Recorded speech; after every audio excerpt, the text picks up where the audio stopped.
Chaque être humain, du nord au sud et de l'est à l'ouest, de moi à vous et de vous au monde entier, peu importe le moyen utilisé et ses allégeances, souhaite vivre plus de joie, plus d'énergie et plus d'amour. Cet état se définit sous le concept de bonheur. Puisqu'il existe autant de conceptions du bonheur qu'il y a d'êtres humains, des chercheurs, psychologues, psychiatres et philosophes du monde entier ont étudié sérieusement ce phénomène. Encore aujourd'hui, le bonheur est une notion floue.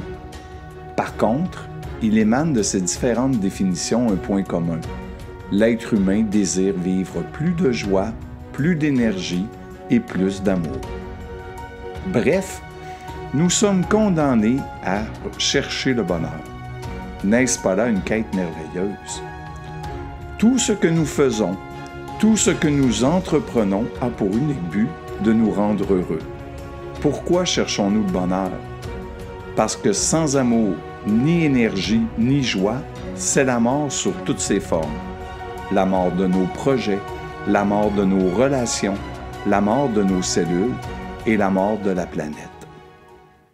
Malheureusement, la plupart des gens apprennent le concept du bonheur par l'expérimentation de son contraire, de ces petites morts successives nommées précédemment.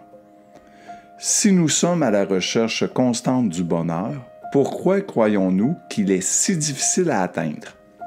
En fait, contrairement à ce que nous pensons, le bonheur n'est pas inné. Il ne tombe pas du ciel sans effort et surtout, il n'est pas permanent.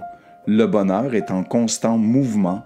Parfois, il est là, intense ou dilué. Parfois, il n'est pas là du tout. Les sages tibétains, les grandes traditions orientales, ainsi que les porteurs d'une nouvelle conscience en Occident, affirment que cet état de grâce relié au bonheur s'apprend et qu'il existe des méthodes d'apprentissage prouvées. Et oui, il faut s'entraîner, s'exercer pour ressentir et vivre le bonheur.